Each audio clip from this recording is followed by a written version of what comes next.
Welcome everyone to another episode of the WLab'ing podcast. I'm your host, Timothy, with my other host, Gavin Edmonds. Today we're with Michael Litwak. And Zach Stoltzfus. They're the director and cinematographer combo that has brought us the feature film Molli and Max in the future, getting its release very soon. And they are also a team that has worked together widely. They use a variety of in-camera VFX, green screen miniatures, and basically everything that has ever gone into movie making, I feel like you guys have tried. Would you agree? Yes, definitely. That's a good way to sum it up. Cool. Talk a little bit of like Molli and Max. What was your inspiration behind it? Why brings Harry and Yeah, when one of the reviews said when Harry met Sally meets Rick and Morty or something like that. Yeah. So I think that is a very accurate way to kind of describe it as, when Harry met Sally in space. I grew up in Los Angeles and then moved to New York to go to NYU and made a bunch of short films. And, I have a kind of variety of influences. And usually when I talk about it, I kind of talk about, I grew up watching kind of big budget action adventure spectacle films like Star Wars and Indiana Jones and Jurassic Park. And that's really what got me into filmmaking in the first place. And then kind of as I got older, I kind of gravitated more towards stuff that happens in real life, more kind of reality-based films. And, When Harry Met Sally or Annie Hall or like the Before trilogy and stuff that's kind of about people being neurotic and complaining about their therapist and living in New York. And,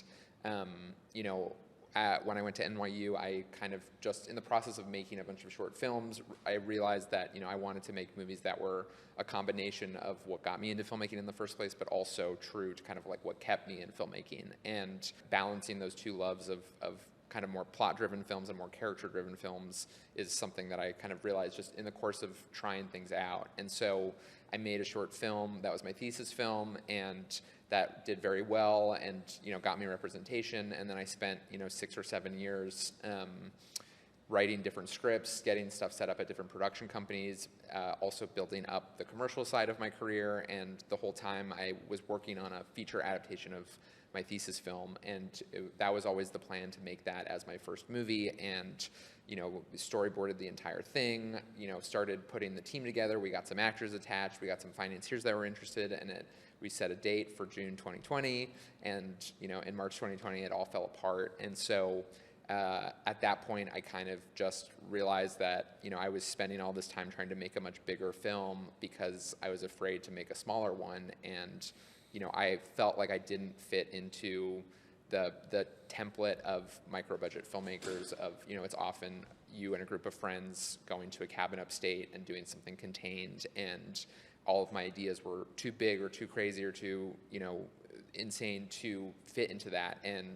But once the pandemic happened, I kind of just went back to the drawing board, and I was like, I've been trying to get a bigger version of a film made for 7 years, and it's not working, and I need to try something different. And so it's very kind of like cliched advice that I feel like everybody tells you when you're younger, but it took me a long time to kind of listen to it, which was that I needed to write something that I knew I could make no matter what. And so I went back to the drawing board, and during the pandemic, I started watching a bunch of my favorite movies just because there was time to do it. And I rewatched When Harry Met Sally, and it's such a beautiful film. It's perfect, but it's 100% only focused on them, and you have no idea what's going on in the world outside of them. You have no idea what they do for a living. There's like a passing mention once to kind of their jobs, but it felt like there was all these aspects of modern life where you have these things in the world that kind of control your destiny in a way that it can be very infuriating, where you have big ideas of what you want to do, and then something like a pandemic comes and interrupts that. And then on top of that,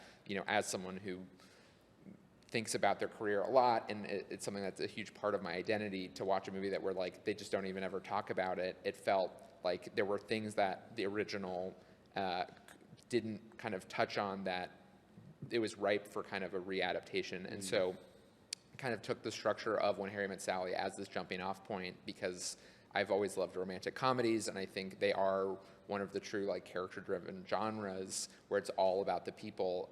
But I wanted to kind of combine that with all of these other things that I loved and the sci-fi action fantasy movies that I grew up watching and loving. And So- in-camera VFX with LED walls. yeah, definitely. So we spent about 18 months.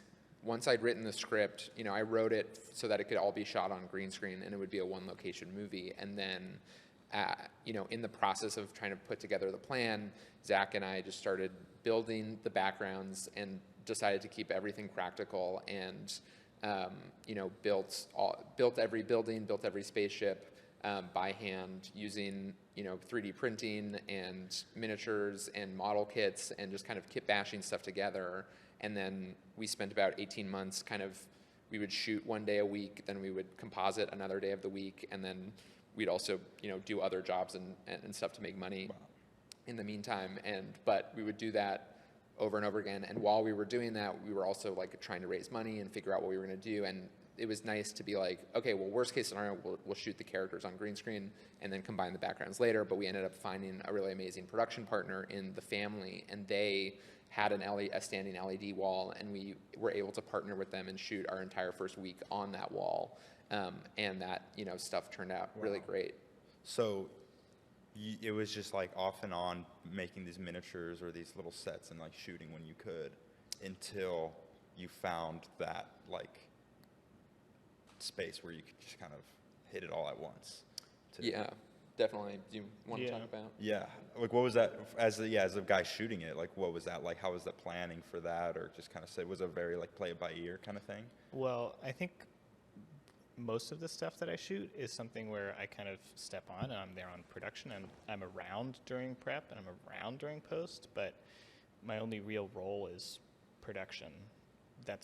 And then, you know, consulting on both sides of things, which is a big thing. But this was something where it was like, oh, if there's a mistake anywhere in frame, it's probably on me, because I was there when that miniature was shot. Right. And I was there when we shot the stuff on set, and then I was there in post as well.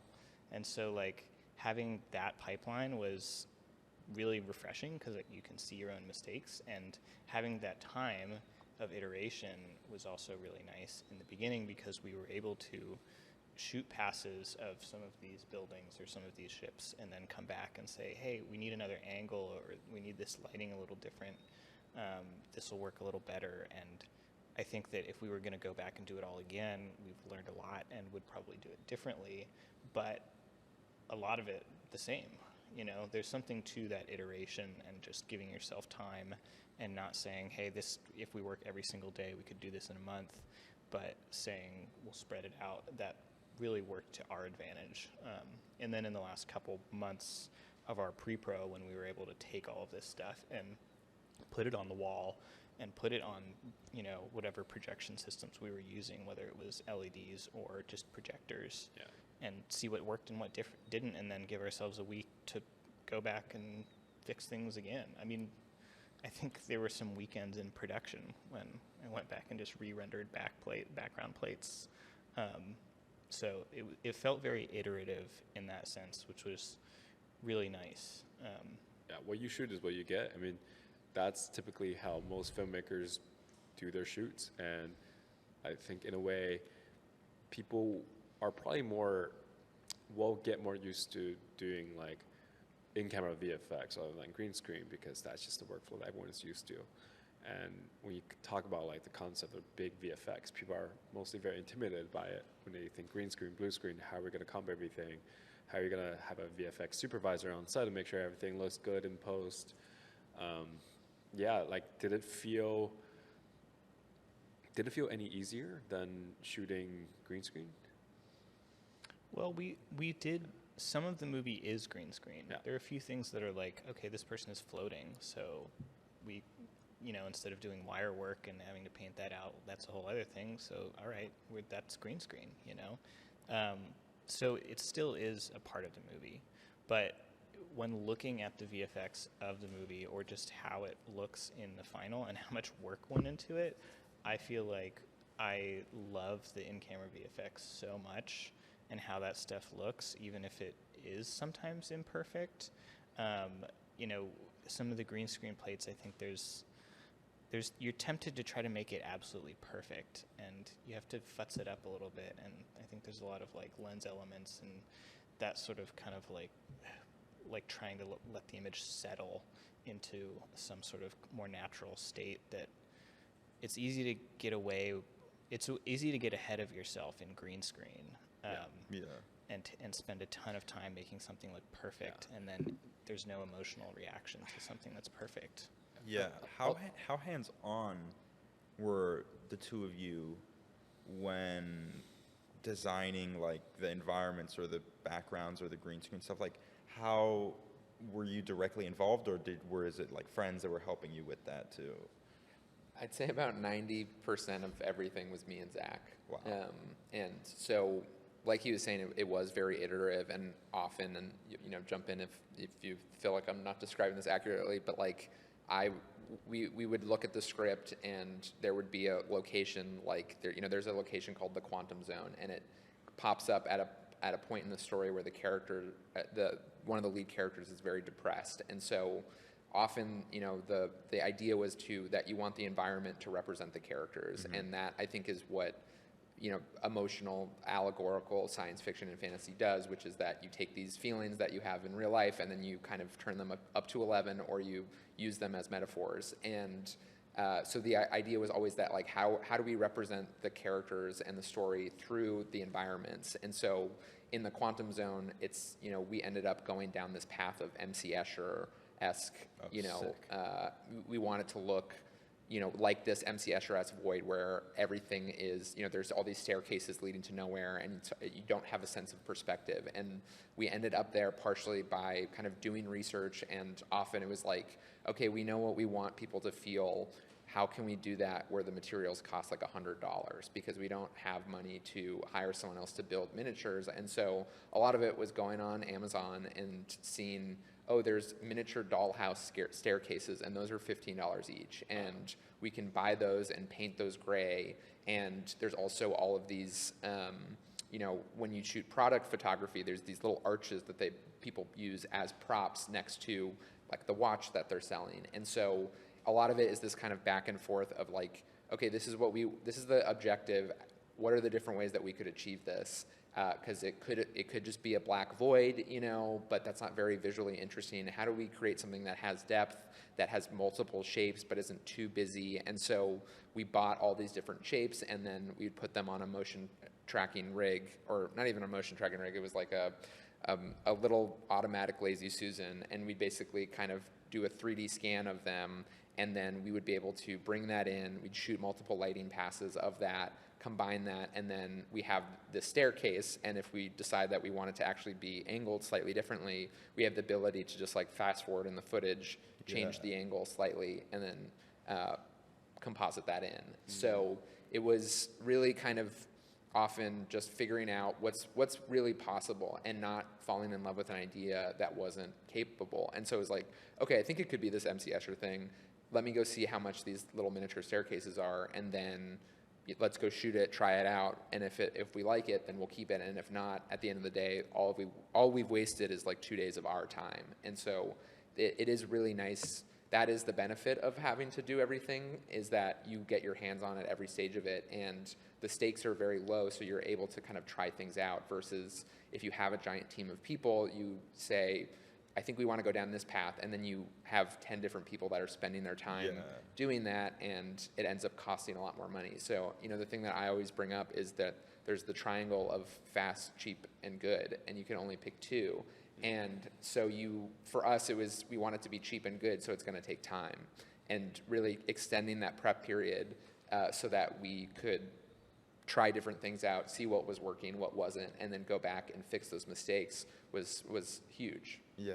I think a good example of that too is like we shot a whole bunch of geodes and rocks as asteroids, and then the asteroids are actually like sponges.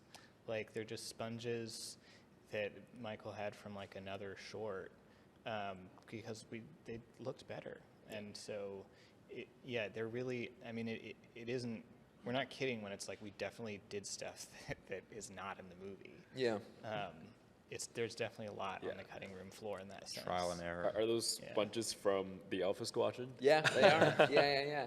And all the little miniature ships in the background, those are actually taken from the miniature ship from my short film Alpha Squadron that like we just repurposed some of those plates. And so, now we kind of have this library of all of these different buildings and all of these different spaceships. And, if we do something kind of in this universe, we're definitely going to use them again because why not? Yeah, The that's the reusability of it too. Wait. And that's something that, it has a long history. Yeah. There's a lot of spaceships in movies that have been reused from other films. Yeah. And, people do that all the time. Talking about the Alpha Squadron, one thing that blew my mind when I was watching the behind the scenes was you guys didn't have money at the time for a hydraulic system to like Yeah. move the ships. So you guys what did you guys put yoga balls, Yeah. 3 of them, you glued it under the ships and then have someone just shake that. I just love things like that where you find really creative ways around things and saves a lot of money. What kind of those things you guys do on the feature? You guys talked about using sponges, like Amazon. I'd love Yeah, to hear I mean, things like that. do you have an example? I have an example I'm thinking of, but I don't know if you. I want to hear what you're thinking Yeah. of first. One of the final shots in the movie is like a 360-degree kiss where the two characters kiss, and in epic romantic comedies, you often have the camera that like swoops around them, but our stage was about half the size of this space, and it was so small that there's no way that we could have done that. And so we ended up placing the two actors on like a wheelchair, not a wheelchair furniture dolly, like dolly. a furniture dolly sitting Like on this? little cubes, and then we had to perfectly time out. And then we animated a background. The background is not green screen in Yeah. that scene. Was So that- was that- It's actually projected. Oh. And so it was timed out where it was kind of like 3, 2, 1. The background is already pre-animated. So the background is animated. So now we have to be moving them in sync. And because the light was like a little bit sidey, we actually had the lights like rigged sick. up to a chase sequence. So there were like 5 people that all had to basically be It doing was like their 9 job. people. It was, Yeah, I don't know. So you guys didn't It was move a the lot. camera, but you guys moved the actors, camera was- everything everything else. else. It's like a Futurama, like dolly the ship, in. the universe Yeah. moves around the ship. Yeah, exactly. Yeah. It was that was definitely the most complex shot in the movie, and I'm really proud of it because I don't think anyone will know that that's what we did until they until now. see. We're the first to know. Yeah, it's also in the credits. We Okay. put the behind the scenes there. How I'm a little many- too proud of it. Yeah. How many takes? 15 maybe. Was it 15? It was a lot. For some reason I thought yeah. it was less than 10. But Because I mean, the other thing is that It's going we to be a ended movie up fact. we ended up like cutting into that shot right as they kissed, but we weren't sure if we wanted to have the Yeah. 10 seconds leading up to it, and so we shot that as well. And Yeah. coordinating that extra 10 seconds ended up taking a ton of time. Can we inflate that number? Like it was 150 takes? Yes, I'm There's gonna be a Fincher movie- levels. movie fact in uh, 15 1,000th years. take. 1,000 takes. Michael Litwak did 1,000 takes Yes, for the yeah, shot yeah. from Start Molli the and Max in the legend, future. Yeah, what that makes me think of is like, you're not just filmmakers, you're magicians in a way. Yeah. That's what magicians do. They do things. It's the sleight of hand. But I think in the same way that the whole point of like a magician using sleight of hand, you don't actually see what's happening. You don't see the card moving under the hand or into the sleeve or wherever it is. That's what filmmaking is in all senses to me. Right. It's like movie magic. It's yeah. movie magic, but it's like I don't know. I think filmmaking for me very much is like manipulating the audience to feel a certain way, and it's very much about emotions. Like it's not necessarily about always the story or what's actually like. It's how you feel it is this journey of emotions that you will remember and enjoy and maybe want to return to. And I think that's what you're saying about the backgrounds need to serve that. And that's where sci-fi can get, I think, a lot more creative sometimes and more explicit in like, yeah, he's sad, so the background needs to make you feel sad. Right. I think also one thing that Zach has introduced to our process is that we make a shot list, and you have all the obvious things of like how high it's going to be, and we do a lot of 3D storyboarding and stuff, but also there's a column that's what do we want people to feel with this shot, and I think that is really important, and you know, that's something that we talk a lot about, and where how are we using the camera, how are we using the framing, how are we using the background, the environment, the lighting to create a feeling, and you know, because that's what's most important at the end of the day. Wow. Okay, I gotta start doing that for my own shot list. Yeah. It also it helps. I think it helps. You know, that prep helps. You have to be so prepared for something that is like this, where there's a lot of moving pieces, and it helps when you have all that time. But I think having some of those extra columns in the shot list help everyone else be prepared. You know, because it's something that you get on set and you get on the day, and you're like, all right, I have 2 shots, and I only have time for 1. Or sometimes, you know, maybe I have time for an extra shot. You know, what is the actual emotion that I want to get here? And sometimes it's like, all right, well, I've got my regular coverage. I've got my master and, you know, my close-ups. Everybody's happy. I've got 10 minutes. I know that this scene is supposed to be about this guy feeling this way. So what if I just spend 10 minutes and get like a nice weird close-up of him with some extra, you know, space on one side or the other to try to make you think about something, and knowing that and being able to just reference that on the day, and having a piece of paper that everyone can see and everyone can kind of maybe come up with their ideas. You know, it's like the gaffer can come in and be like, hey, like maybe this should be this color because it makes me feel this way, and it seems like you want that. That's helpful. That's like really interesting that you say that, because I feel like it can be easy to get lost in like all the technical stuff, the logistical stuff of making a movie, 100%, especially when it comes to the camera side and the lighting side and all that. And so having all that on the shot list, I mean, that's really awesome. I really like your guys' approach to that too. Yeah, because like that's what everybody always says that I talk to. That's like, you know, experienced older professors or all that. Like it's always about the feeling. It's always about the emotion. Yeah, so that's why like also good stories are ruined by bad directorial choices because the emotion's not there. And then sometimes an average script could be really good if the audience feels that emotions. And yeah, I want to talk about plot-driven films versus more emotion and character-driven films. Like you grew up in grew up in LA and went to school in New York. So like your films, like when I first saw them, like this is like so LA plus New York. You've got these crazy sets, Star Wars feel-ish from the LA, but you're bringing in these like really like people-driven, character-driven, like these heartfelt stories into these settings. Yeah, like talk more about like character-driven and versus plot. How do you balance all that, especially with Molli and Max? I mean, I think you have to, at a certain point, there's a conscious and unconscious balance of like when you're figuring out what you like as an artist, you have to follow your intuition and your feelings, and then you also have to be able to take a step back and look at it very analytically. And I think that was part of my experience at NYU, where I think what a lot of people do is when they're first starting out, they're like, I want to make a certain film that's like other people's films, and you end up trying to chase something that isn't like organically yourself. And I think that can go in a lot of different directions, where you're trying to make something that feels like very Hollywood or feels very indie. And at the end of the day, like you are a collection of your experiences and your influences, and you need to, I think learning to write and learning to integrate those is part of just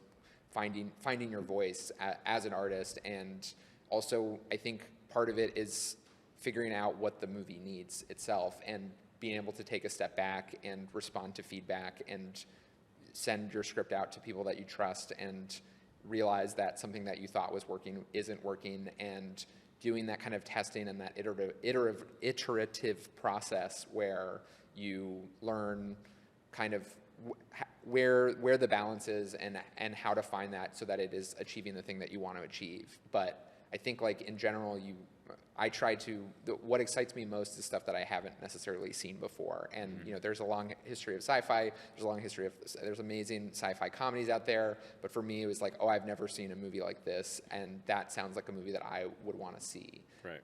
And so I think you can also, you can have a wide variety of things that you love, but you also, you know, you can go see a Tarantino film or a Scorsese film, and you can be like, that's a masterpiece. That's not the type of movie that I want to make. Right. And I think that is also important, because I think the other, like, you know, rookie mistake that I think a lot of young filmmakers make is that they're like, I like this type of movie, and every other type of movie is not for me, and I don't like those types. And it's like, people can have very highbrow and very lowbrow tastes at the same time. And one of my favorite stories is that, like, Terrence Malick loves Zoolander.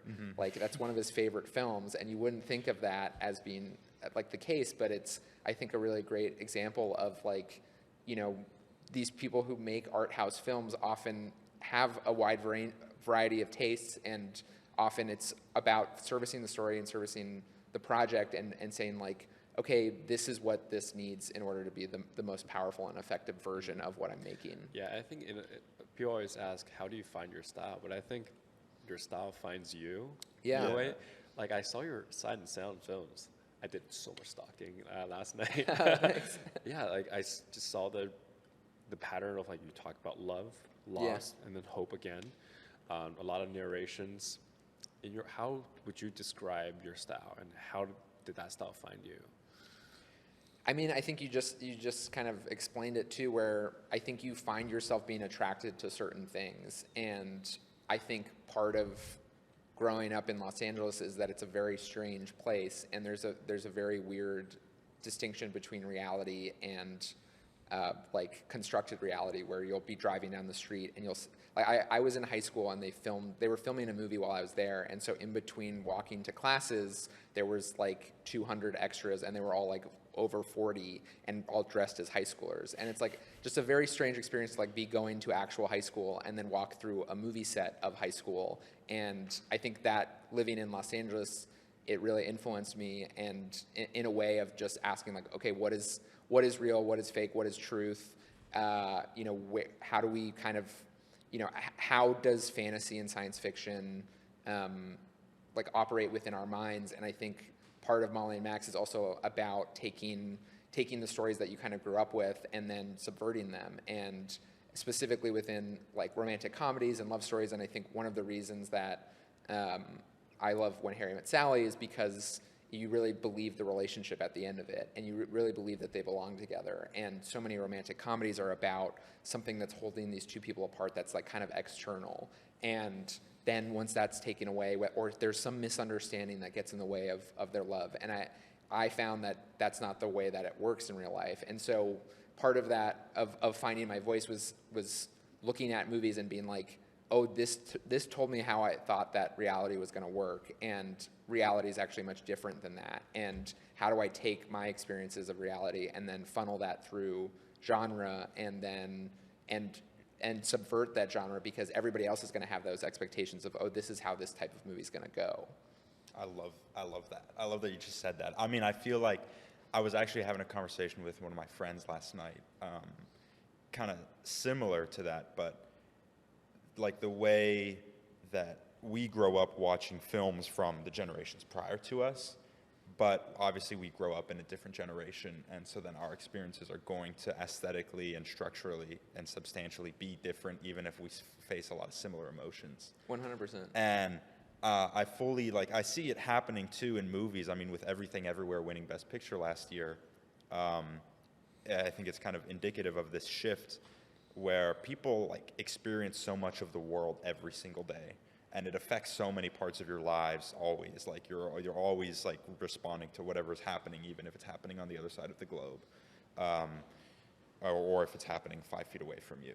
Yeah. And, like, that's, like, the difference between right when Harry Met Sally and now Molli and Max in the future. You're talking about, you're pulling in, like, how does the world affect them and their characters and their love and all that in the film.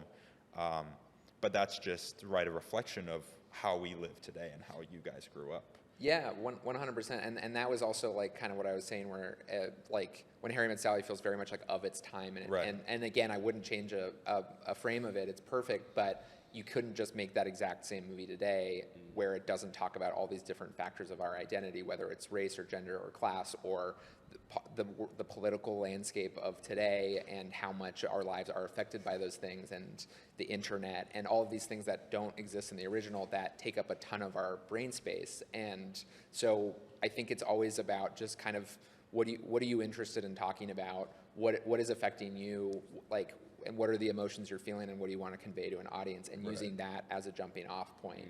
Because I don't know how to start from any place other than that, because otherwise it's, I think you have to bounce back and forth between that left brain, right brain of this is what my intuition and my feelings are telling me, and then also I'm going to take a breath, look at this objectively and analyze it and try to figure out why do I like this thing that I like, and what about it speaks to me. Yeah, And that's why filmmaking is such a great medium for art, is because it is the left brain and right brain working tangentially to make it work. You've got the technology and the science and the math and the logic and the flow charts, and you've got the feelings and the emotions and the happiness and the sadness and the relationships all built into that. Good films are all timeless because what's all relatable throughout history is like your emotions. You can relate, empathize with the characters in the film.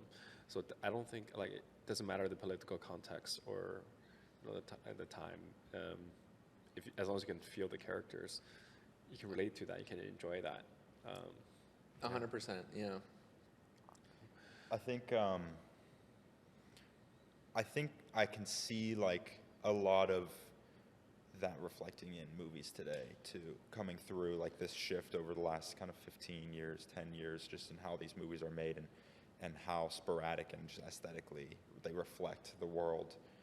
And I think it's so interesting that then that way movies are a documentation of culture like no other art form is, because you have conversations like Nora Ephron writing When Harry Met Sally. Obviously to her, like, these ideas, these bigger worldly ideas aren't necessarily come up in her day-to-day life, so she's not going to put them into the movie that she's writing. But now it comes into a lot of people's lives, so then just kind of subconsciously it just gets inserted because that's what's important and that's what takes effect. Look at everywhere. Everything, everywhere all at once. Yeah. I mean, I mean, how many people out there, it is gay, their parents work at a laundromat in a little part in like LA, was it? Not many people can relate to that, but it's so universal, like people telling their perspective of the world, and people can relate to that feeling, and that's what makes it so interesting. Speaking of that movie, I get a sense that you guys are the next Daniels. I don't want to jinx it, and I haven't seen the entire feature yet. But I can send it to you. Yeah. I'd love to see it. I have a fun fact about that movie, and that it played at South by, and they also had a very small VFX team, and the VFX, I think, soup or maybe lead, his name is Zach Stoltz.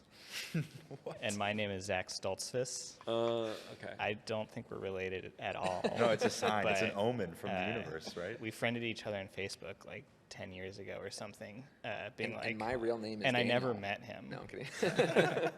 Yeah, there's a lot of similarity in terms of like small VFX budget. You guys did a lot of short form commercials, music videos in the past, and I guess this is your very first feature debut. That was their second feature, but they had the Daniel Radcliffe one. Yeah, but well, I think it's interesting because the way they talk about doing VFX on that movie was they took a very similar path. They didn't use a huge VFX house to do that. Even though maybe they could have asked for that, I'm not sure. But instead, they specifically said, I want more time, and I want to be able to like hang out while we do the VFX together and make it iterative and see what is working. And if it's not working, we can change it, because we didn't just blow the whole VFX budget on making this huge, crazy, complex shot. We are watching the process and stepping in when we're saying it's not working, let's shift directions or whatnot. Yeah. Crazy. We're watching the democratization of heavy VFX in real time. Yeah. These Are you guys consider yourself revolutionaries? I don't think so. I mean, I think like everybody in any sort of like, I don't know. I don't even want to say specifically like film or even art. Anything that you're doing, you're building upon things that you know or have existed. You know, if it's one caveman like making a fire, he probably at least, you know, saw a fire somewhere else. Like it's happened. Yeah, whether it's a lightning strike that happened like way over there, and he was like, you know, like that. Try that. Yeah. We should try that. How do I make that? Like that you know, that deer smells good, kind of thing. I think that that's been going on forever, and I think that continues.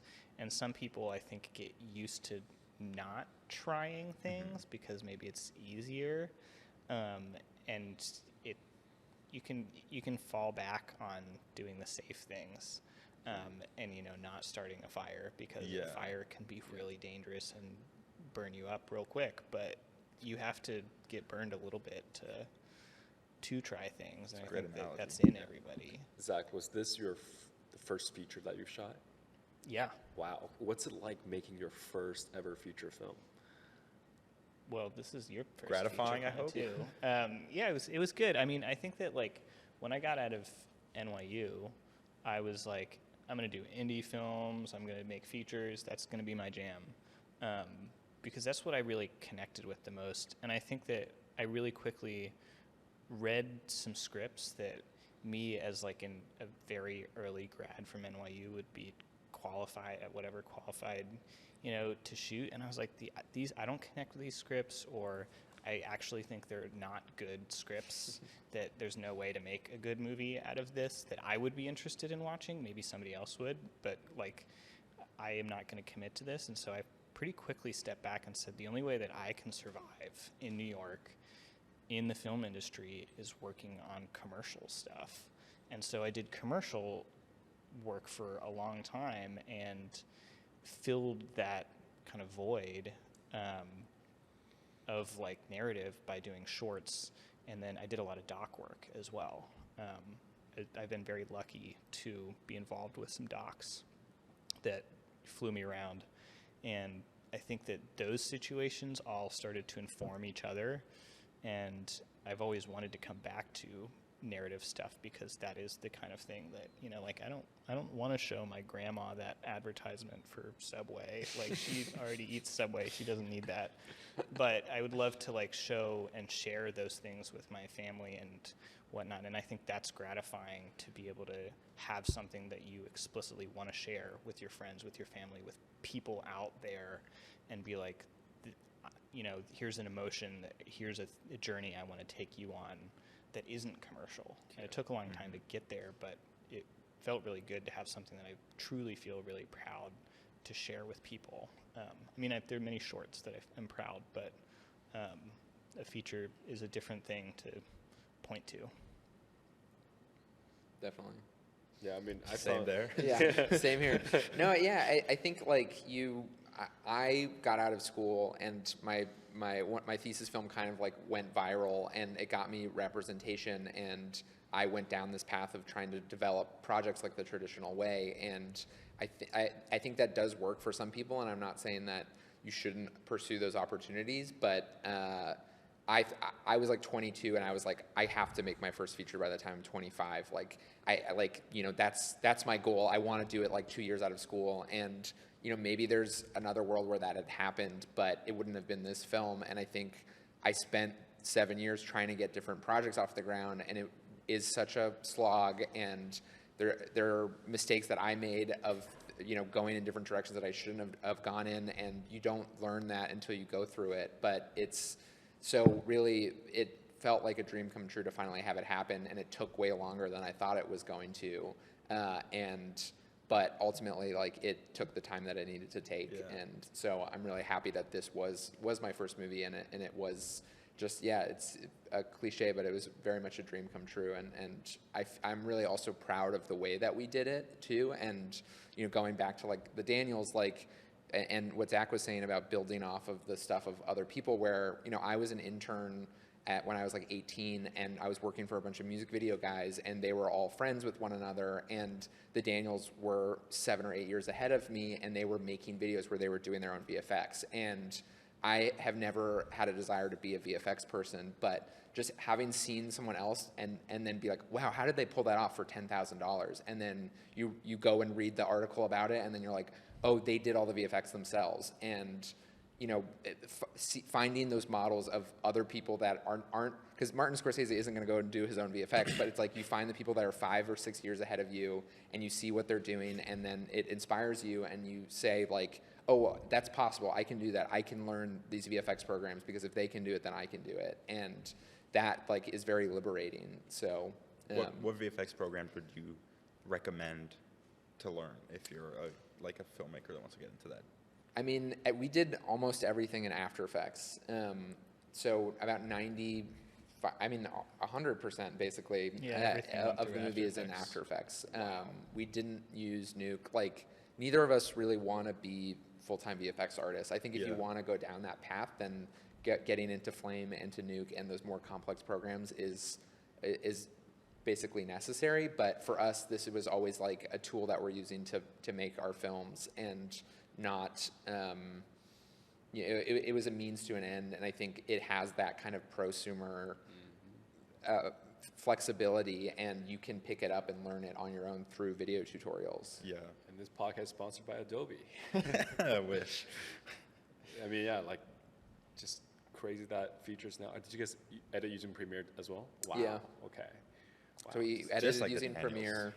All of the effects were done in After Effects, and then we also used Frameo as well a lot for revising VFX shots, revising cuts, and we designed all the logos in like Illustrator and Photoshop, and so all that stuff, it's like $300 a year, and It's more than $300 a year. It's $600 a year, is it? I think so. I think it goes up. Now I know who pays for it. Yeah. I mean, Adobe has We just amazing kind of products. sponsored by Adobe, I Yeah. guess. No, they did. They did did. give us some freebies as a thank you. Right. Yeah. Yeah, we're not So sponsored shout out, by I guess, Adobe, to just that. to clarify. Yeah. It's not. But if you want. Does you guys are like really like crafty? Like, you guys are like guerrilla filmmakers, and that's like, I think that's what's so valuable too, though. Like, you're not, like you said, you don't let it get in your way. You're open to the ideas of what can you do, and then going from there, as long as you've got that emotion. And I think that's so valuable as a filmmaker. I mean, we started our freshman year of college during COVID, and the university wasn't doing like anything for us, and so we were just running around New York City doing whatever we wanted to, basically. And that was like fun, because it was just a formative time. Like, nothing really mattered at that point. But I've always like kind of been myself into that idea of like figuring out, like, if you've got an idea that you think is important, how are you going to get there, and what aspects can you do? When you're coming up with ideas, like, say we've got the spaceship and we want it to like breathe or move around, right? How do you start coming up with those ideas? You just like get in a room and you've got a big whiteboard and you're like, okay, yoga balls, or like springs, or like where do you get those very creative guerrilla ideas? Honestly, watch a ton of behind-the-scenes videos of how other people have done it, and Film Riot's a great YouTube channel. There's often like, you just spend time Googling, and you Google cheap underwater effect or something like that, and chances are someone has tried to replicate that. And so like with the Chaos and Danger short, like that, we have a scene of them skydiving, and the way that we came up with that rig was that I watched the Star Trek II behind the scenes, where they filmed that outside, standing on giant mirrors and from above, and then the actors could kind of go like this. And so it's like, okay, well, obviously we don't have the budget of Star Trek II, but like that concept of putting the camera up 15 feet higher and then just shooting it downward, and in our case we did it on a green screen, that like that is achievable. And so much of it is just like, again, that research. And then if we had realized that wasn't possible, then it's, you go back and you rewrite, and you think, and sometimes while you're doing that research, you Google cheap underwater effect, and then it ends up coming up with something that's like a slightly different effect that you weren't expecting, but then you realize, oh, this is actually really cool, and we could pull this off. Could I rewrite the scene to use this effect instead? And so I think just having that kind of back and forth between, okay, this is kind of what I'm thinking. Let me go do some research, figure out if it's actually possible, and then if it is possible, let's do it. And if it isn't, then we need to change the plan. Yeah, that shot was, I had no idea how you did it, and then I saw the behind the scenes, just blew my mind. For context, we'll put on the video that I edited, but like they're standing on these green screens, and the camera guy is like 15 feet off the ground, shooting downwards on as the they're diving stage. down. Yeah, That's great. Yeah. I do want to talk more about the life and death of Tommy and Chaos. Could I and Stacy ask a Danger. question really quickly? Like, when you're coming up with how you do those effects and all that, is that part of the writing process? Because like, or do you kind of have the script already and you're going through that? Or, like, do you do that as you're putting together the script? Yeah, I try to think about character and general story arc, and not. I am always thinking about, okay, how do I actually pull this off? And on one hand, you're like censoring yourself, but at the other hand, you're controlling kind of the scenario. And so I am constantly thinking about like, okay, how would I actually do this? Because I don't want to write that out if it's not possible. And so part of that is like, I'll come up with an idea for a location, and sometimes I'll just be like, okay, I'll think about that later, and I'll power through. But very much part of that rewriting process is like, okay, if I don't think we can actually pull that off, then it's going to be impossible, and nobody else is going to tell me how to do that. So, and part of it is also that like me and Zach send each other stuff all the time, where we see a video online of somebody doing something of like a cool visual effect or a cool trick shot, and we send it to one another, and we're like, oh, that's so cool. We could maybe do something similar like that for this scene or something. And then we realized, like, you go back to the script and you rewrite it slightly to fit that. That's interesting, because it's like animating. Yeah, it's like animation when you storyboard as you write and all. Yeah. It's like also, it can be backwards and engineered too. Sometimes you just see an image, and I think the interesting thing that has come with like how prevalent AI is and AI art within like Pinterest is like, well, I would click on something and it's fun to go down that rabbit hole sometimes. You click on something that you're like, okay, this is something I like, and then it shows you all these other images, and sometimes you click on one and you're like, this isn't real. Like, this isn't a real image. And I know that you notice one thing or another, and then you're like, is this even possible to do? Like, could you even recreate this situation? And sometimes the answer is like, no, like this isn't possible. And that's why your mind is like, this isn't real. But I think sometimes it is finding those images, and sometimes they're not even real images, and being like, how could we do that? So it can be at any point in that process. Yeah, I always tell people who wants to start with virtual production that we shape our tech around your creative ideas. But I think it's true that as a creative, it's important to expand like your little toolkit so you know what's possible. So when you're writing those crazy ideas with the confidence that you can pull it off. It's not as simple as write whatever and then let's figure it out later. But having that confidence that you can pull it off is really important. If you want to write whatever, become an author. Yeah. Want to talk about Chaos and Danger.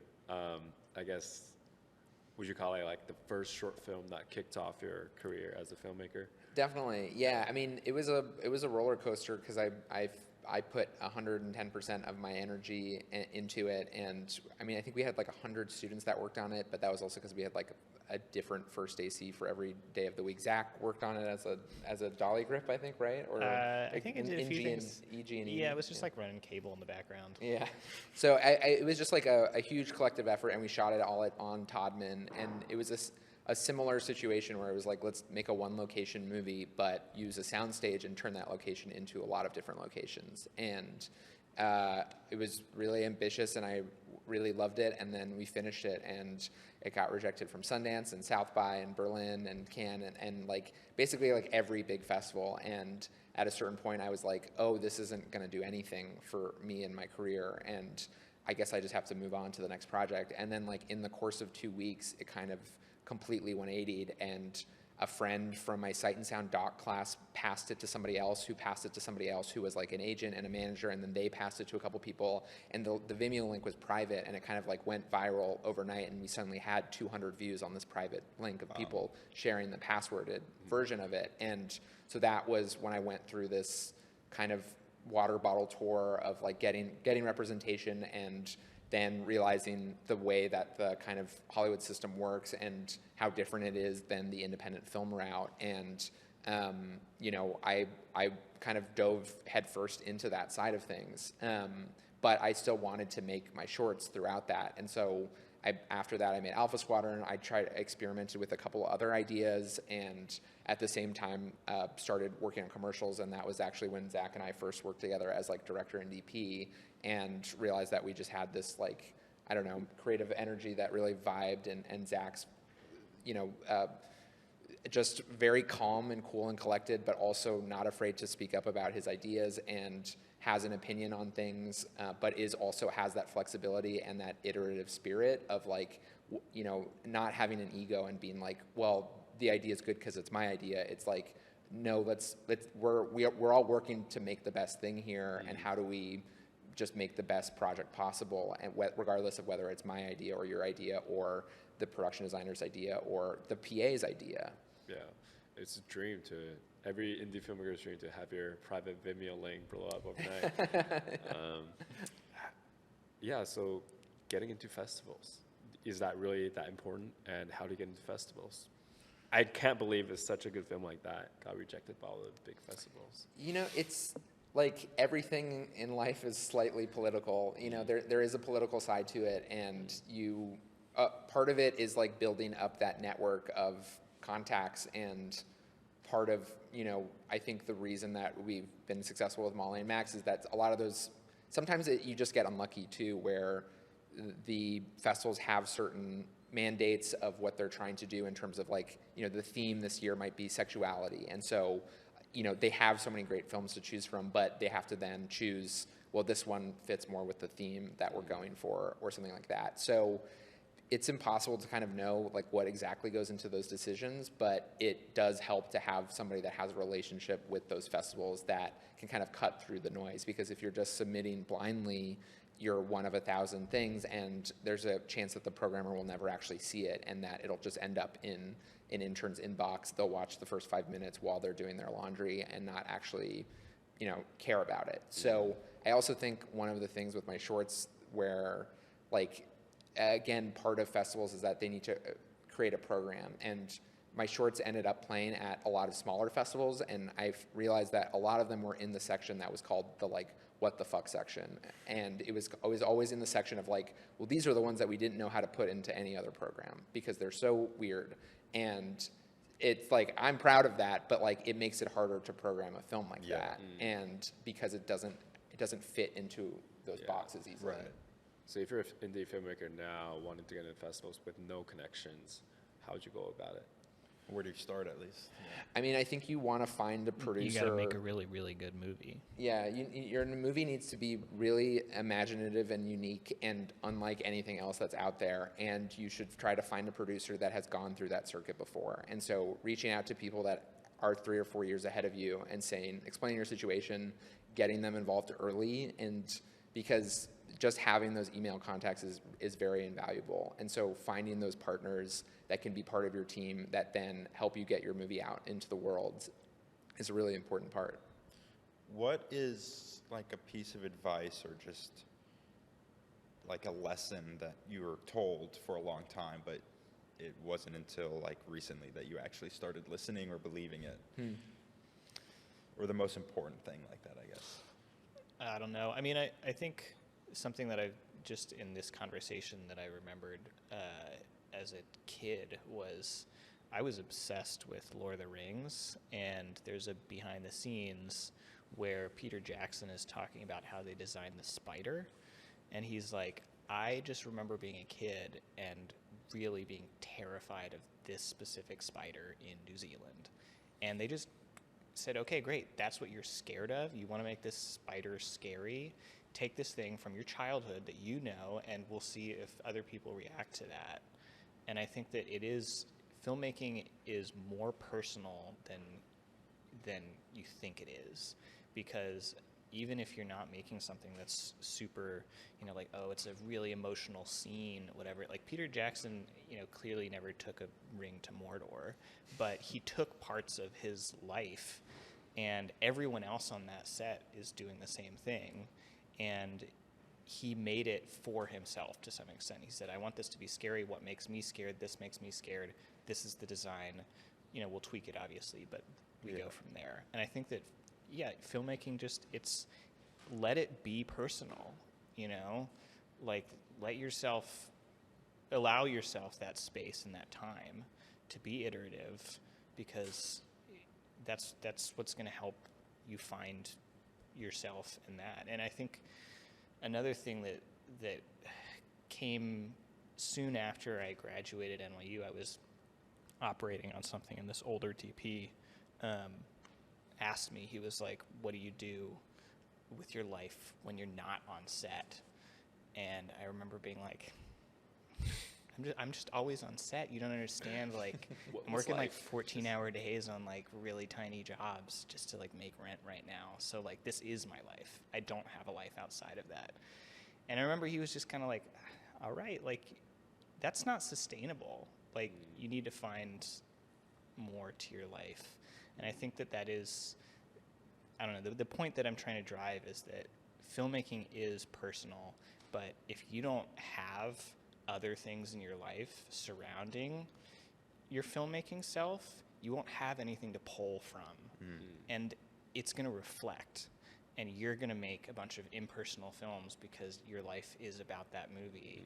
And we don't, we had ICVFX line producer Ian Fursa in here, and one of the things he was talking about, like, how do you make an environment or VFX look real or believable or feel real? Like, not even look real, but feel real, is because you can't draw from other VFX or other inspiration. You have to draw from real life. And I think that it goes to show with anything else, especially artistically. Like, you have to have that real life connection to pull so from. during his free time, he'd go hiking in the mountains and see what the real feels like. Yeah. I've recently started a weird hobby, I guess. I don't know if you'd call this that.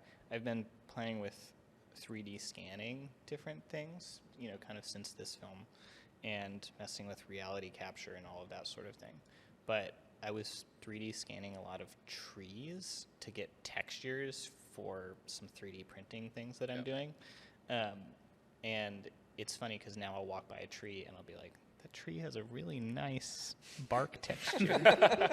It's very unique. It's very unique. It's different than most of the other trees on this block or whatnot. And I'll be like, I'll spend 10 minutes and take, a couple hundred pictures, and I'll scan it. I'll bring it home. That night, I'll have a scan of that tree. Do you do that on your phone? Out if I want that. I can do it on my phone, but I have an A7R that I also use to scan stuff. But you can do quite a bit with an iPhone or whatever else. Yeah, I mean, I think that's very spot on. I think that also applies to writing in a lot of ways, because I think when you're trying to figure out what your voice is, you kind of figure out what are the things that you're noticing that you don't see other people necessarily noticing. And maybe they are noticing it inside their head and they're not saying anything, but part of when you have an interaction with somebody and you think that was funny, or you observe something about somebody's character, or the way that they're acting, and then you realize that this is an inspiration for a character that I'm writing or something. And so I think everything, having that work-life balance and then allowing your life to inspire your work is really important, because if you don't, then, I think, is it Saul Williams? Is he the singer? Do you know Saul Williams? Okay, there's a singer named Saul Williams, and I went and saw him live, and I hope I'm not messing up his name, it's been a long time, but I saw him live, and he was talking about, someone asked, do you get writer's block? And he was basically like, you can't have a bowel movement if you aren't consuming food. And I think it's very true creatively, where like you aren't going to be able to put stuff out into the world if you aren't taking it in. And so watching other films, but also experiencing life, being in relationships and not just sacrificing everything in order to be on your work is super important.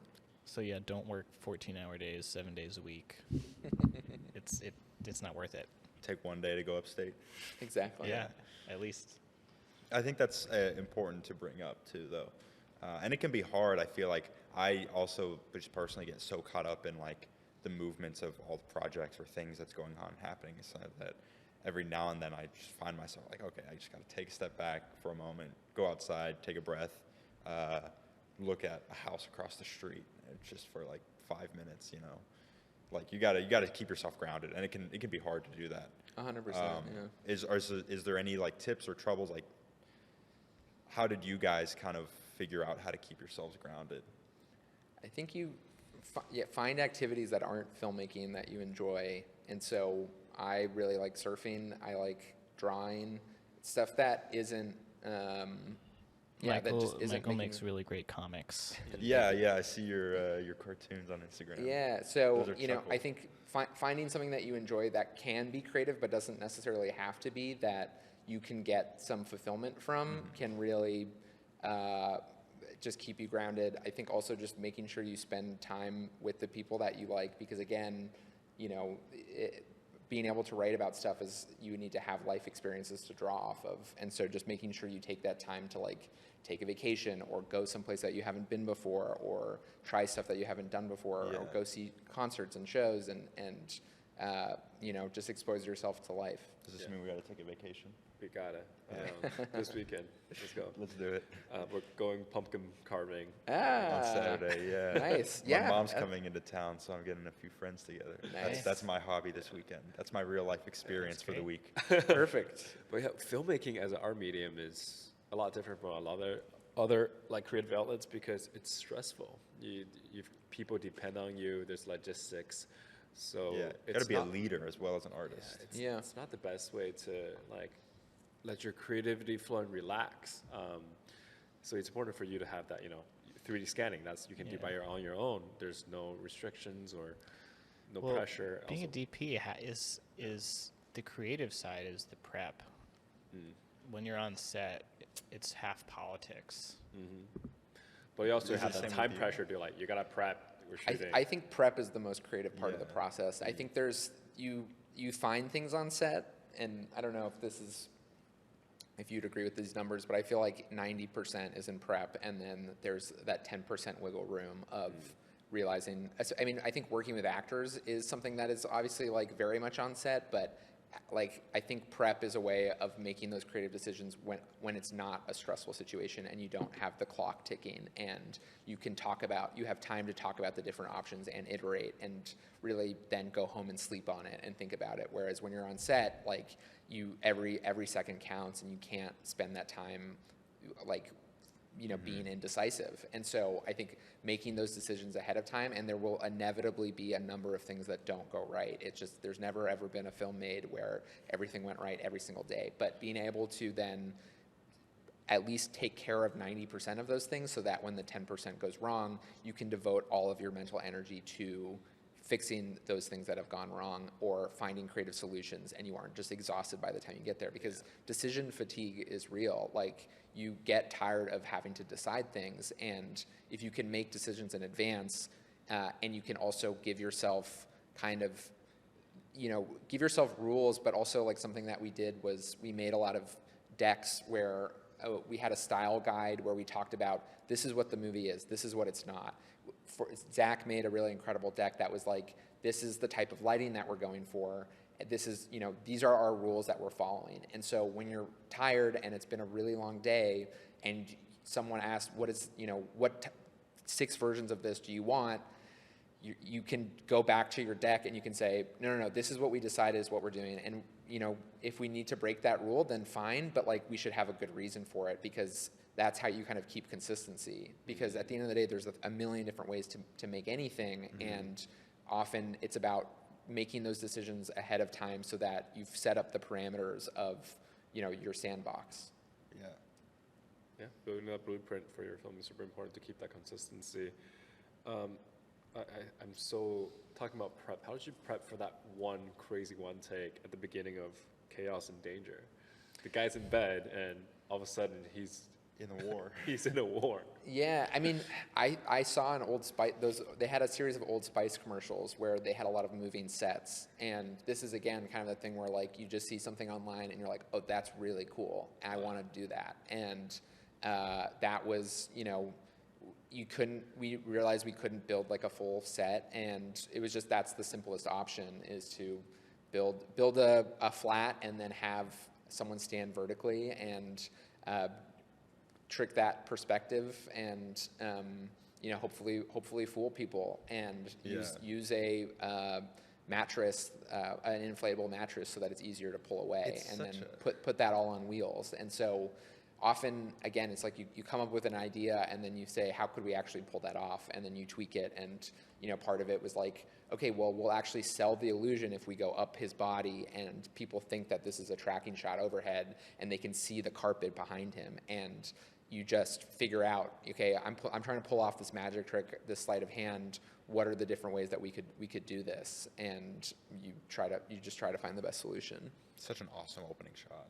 Thank you. Like it really just captures you immediately, because it is, that fake out is so like jarring. You're like, wait, what? Like, that's when you know you're gonna finish this short film. A lot of first films I see, I watch the first 30 seconds, I'm like, I'm not sure if I can finish this, but I mean, I think that's openings, I think, are the hardest things in movies, and you really have to put so much of your energy into hooking people quickly, because especially when it comes to festivals and to other, just people watching your film, people have other things that they can do. They have a whole list of movies that they have been wanting to watch, and they've sat down to see yours, and you need to gain their trust very fast and make sure that they realize that they're in good hands. You've got like a minute maximum, if you're lucky, to capture.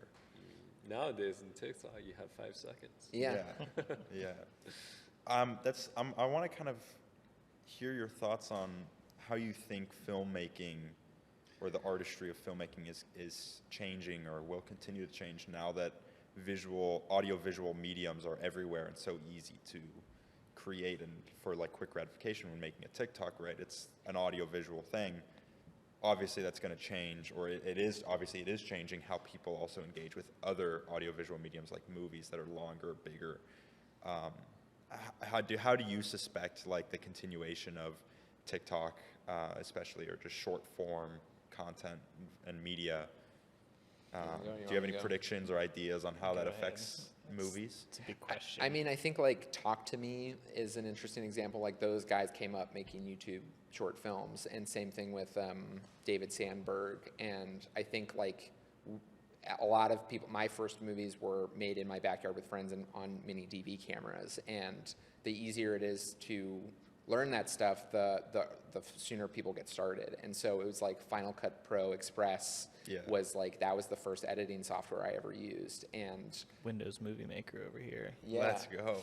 And so I think it's just a matter of like, you watch people's TikToks and like there's some great transitions, and that's also stuff that like I'm stealing now, you know, and I think it increases film literacy in a way that is really interesting, because when everyone's like a video creator, then they can be more impressed by the fact that like your videos are really complicated or something, you know, like, and so I think there's that positive side of it. I don't like love the fact that it also, now it's like you have to hook people in those 5 seconds and the attention spans have gone down. But I also think that like part of the reason movies will always exist is because it's like a full meal, you know, whereas a lot of, I think, short form social media, it's like a snack. And I think giving people a full experience is something that they'll always want, and ultimately it's like never going to replace film and TV. Right. Yeah, the cartoon didn't replace a 2-hour movie. A TV show didn't replace a 2-hour movie. Exactly. YouTube didn't replace a 2-hour movie. Why would TikTok? Yeah, exactly. I think one interesting thing too to kind of piggyback on that is that TikTok and all these other kind of maybe people that are making films that have not gone to film school or even studied filmmaking at all, and they have a device that can shoot video and audio and make a movie, essentially, you know? So they don't even have this. I think we went to film school, and those of us that really liked film studied it and tried to backwards engineer. Why does this work? Why doesn't this work? Whatever else. But when somebody else doesn't have that, and they're just trying to make you feel an emotion, then they just try things and see what works and what doesn't. And I think that you just get some wild stuff sometimes where it's just like, oh, this just works. And, you know, we don't have to shoot coverage like we normally shoot coverage. We can do things differently, and however that kind of manifests, I think, is exciting and is good and is necessary for film to continue evolving. I think there will always be the people that, you know, study everything and want to shoot everything in a master and 2 singles. Yeah. But that's not how every movie needs to be, and I think that the more voices that are out there trying things, especially people that maybe don't or didn't have access to or just weren't even interested in film school, you can be inspired by that as someone who is making movies for a different reason. You can pull from those. Right. Yeah. TikTok, phones really, you know, like allowed people to make films on their own. Not only that, it's a great way for us traditional filmmakers to also like distribute our films.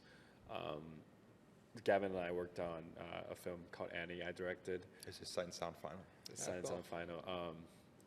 We did a marketing campaign on TikTok for that. It was basically like guerrilla marketing. We put the main character. Was that planned?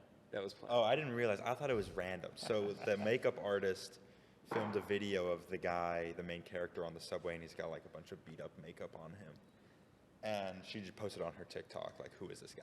And I thought it was just like a joke. I didn't realize you were trying to market it that way. Right, and then we went out and we blew up. put the makeup on the guy after the fact, and we just shot him in different areas of the city, looking sad, and posted it from different Very accounts. attractive guy, by the way. Yeah, so, and it picked up, and overall we got like 50 million views. Wow. And there was a capstone video that's like flashes all the really popular TikToks, and then the guy explaining what happened if he got beat up, because people were speculating he beat up 7 guys on the subway or something. And it's like, and then the trailer plays at the end, and they went and watched my short film. Yeah. Nice. It was, that was awesome. good to go. Like 30,000 views on YouTube, and it was really awesome. That's so cool. Yeah, so yeah, and I think that's a lot of filmmakers. They're on TikTok nowadays, and I hope one of these clips blow up on TikTok.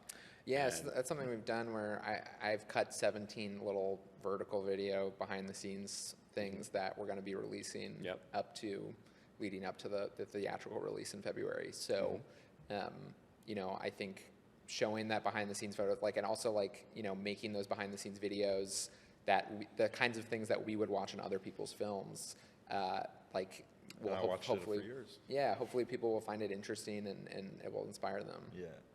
For sure. So like filmmakers, like TikTok's not your enemy. Use it. And it was a really thoughtful, I think, response, because a lot of I think filmmakers are like so put off by TikTok and like the idea of a short attention span and all that. But there's give and takes for it. It's not like it's not regressing. It's just changing. You know. Yeah, I mean, I think that there's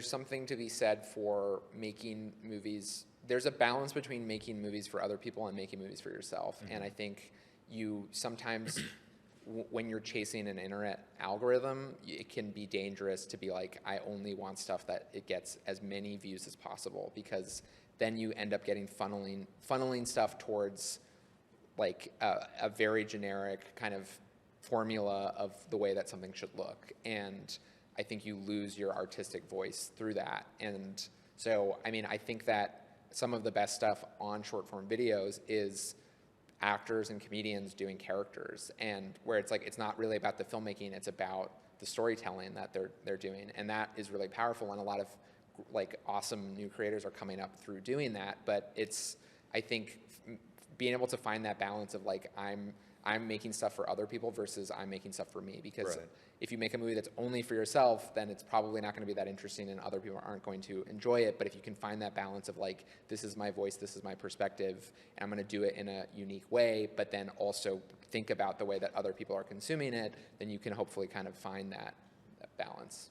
Totally. I'm sorry, I keep on getting texts. I hope it's... That's what those like the POV format of TikToks, when people will do like a character, like POV, the guy at the bar that does whatever. Yeah. Like that's what Emily does too, a lot of with her TikTok skits. Yeah. A lot of And- my friends who are big TikTokers doing those skits, they want to be actors. Yeah. And they are actors on the side. And but it's also like a way to practice the craft of becoming a character, displaying a character, like, you know, and those characters are always like just regular people, not stereotypes, but, you know, like archetypes that you'll run into in real life, and that's why they kind of go viral. 100%. I mean, I think there's, when you go to film school, you start, I think a lot of people start out making stupid videos with their friends, and they try to do something stupid and fun and weird, and because they saw something funny online. And then you go to film school and you're like, no, and now I need to make real movies. I'm gonna shoot on a fancy camera that's expensive. I'm gonna use these fancy lights that are expensive, and I'm gonna use all these cool toys and now it's gonna be a real movie, and I'm no longer gonna be making stupid little internet videos. And I think your it's like, scripts change at that point. It's I what? feel your scripts change at that point. yeah, totally. Like, Because I think people really want to be taken seriously, because they're like, no, this is serious. This is my life. This is what I'm dedicating myself to, a higher purpose, a higher calling, and it needs to be serious, and it needs to be dark, and it needs to be moody, and there can't be any humor in it. And I think it's like total fool's errand. And I think that the great thing about making stuff is it's better to I think it's better to make 10 $1,000 short films than it is to make one $10,000 short film. And after you do those 10 $1,000 movies, then go make a $10,000 movie. But I felt like I saw in film school, there were a lot of people who were like, no, we need the best cameras, we need the best lenses, we need the best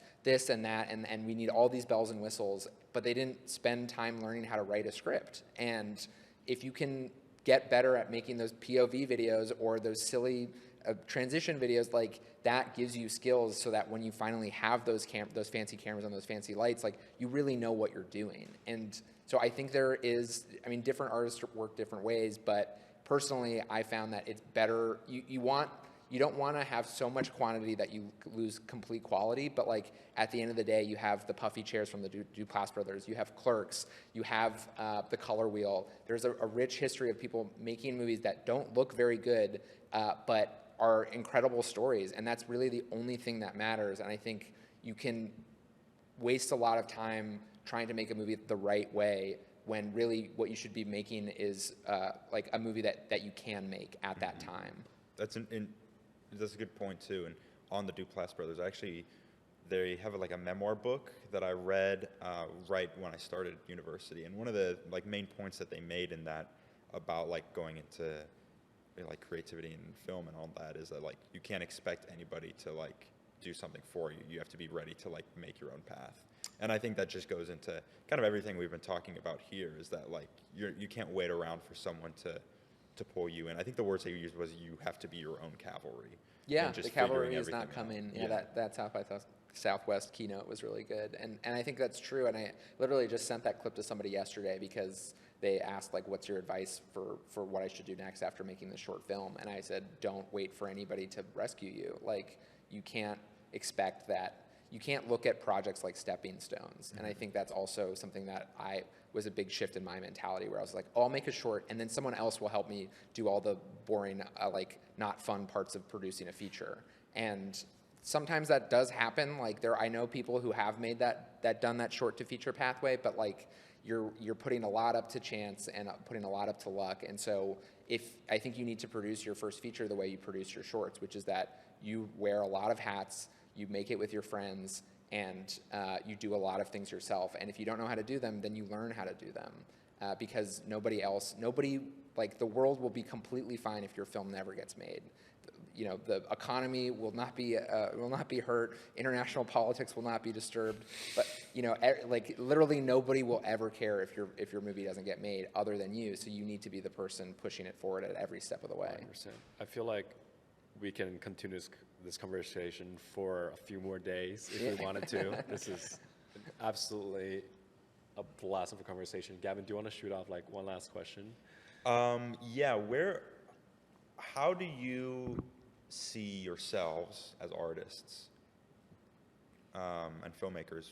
Like, what's next? Just in terms of stories you want to tell, technologies you want to use, tools you want to use, you know?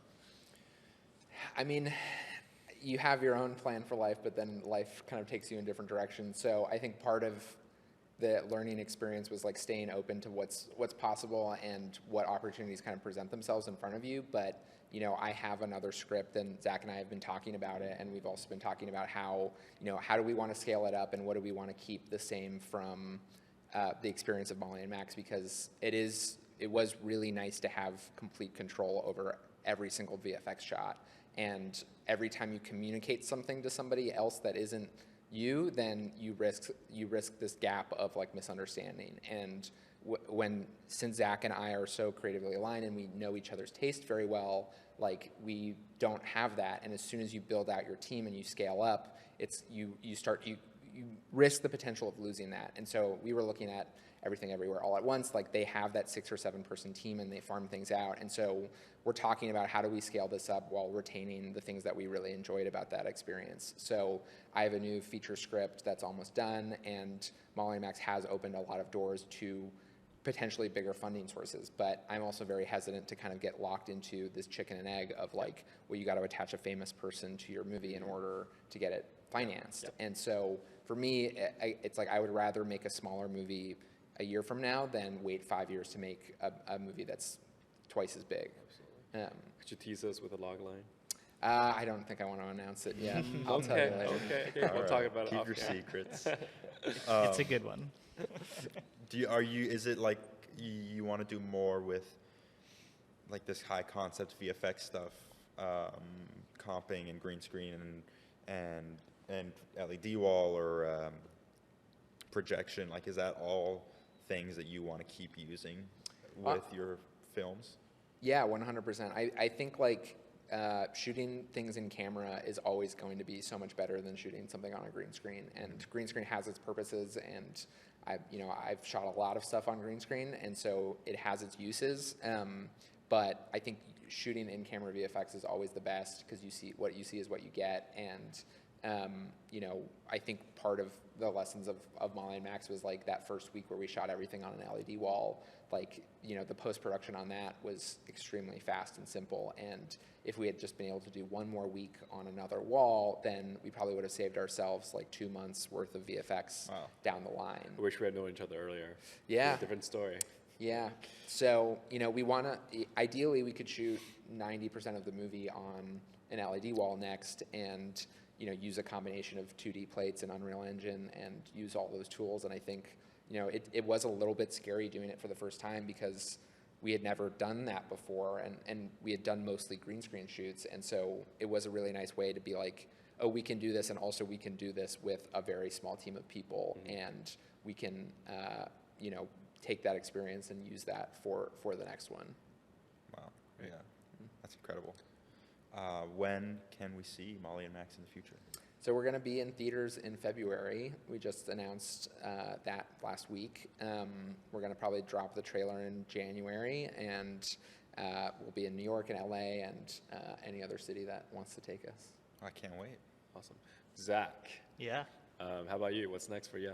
What's next?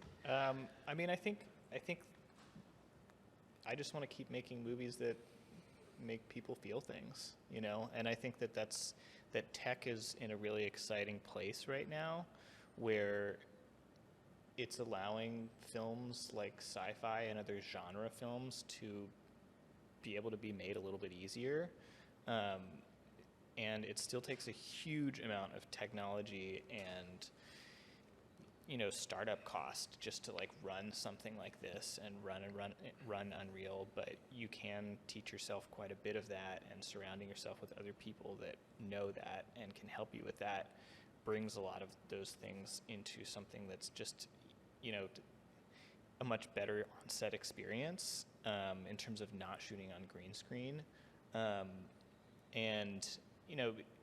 Green screen's great and has its place, but I think that there is a budget level of how you deal with that, and I think that there's a different look to doing things on set that makes things feel a bit more tangible, even if it is with 3D assets or 2D assets or whatever else. That maybe it's the same thing that you're using that you would have used on green screen, but there's something more tangible about it in my mind for smaller productions. Once you have a huge you know, if you have Weta or ILM doing your VFX, it's going to be really good and fit in and might be invisible. They are magicians in that sense, but when you don't have that, you can make smaller films, even more indie films. I mean, you look at The Creator and stuff like that is like, oh, this tiny film, and it is small, but they still had, you know, it's still a way bigger production than what we did. And it's nice that productions of our size can function and live in a sci-fi universe that looks sci-fi. And I think people have been fighting to make that happen for a long time. There's a rich history of people using miniatures in set extension in any way they can. You know, you look back at Metropolis and stuff like that. Right. You know, that's not new, but that tech is making it a bit easier, I think, for people now, which is exciting. Yeah, and this is why the WLab team and I wake up excited every day to try to bring down the cost of virtual production with LED walls, because virtual production can mean a lot of things. But yeah, this has been really Yeah, an thank incredible you guys. time. Thank you guys for coming on. Yeah, you guys, okay, well, I'll do like a little outro. Yeah. Is there anything else you want to say Oh, while you're on the... yeah, I have a mailing list at mollyandmax.com, and if you want to hear about updates on the film, you can sign up for it there. And then, you know, we're both on social media, and you know, we post about the movie, and we're going to be posting a lot of behind-the-scenes stuff about the film on there as well. That's going to be awesome. So, Consider me signed up, and I will immediately after. Yeah, you guys are incredible storytellers that use a variety of different technologies to make that happen. And it has been like a really, really, really like great an hour to just talking with you guys. I'm super excited for the movie to come out. And thanks for being on the podcast. Yeah. Of course. Thanks for coming on. I'll Thanks see for you guys in having the us. next episode of the WLab'ing podcast. We're not sure who it is yet. Oh, I have an idea. Maybe we are. We have some ideas. All right. All right, see ya.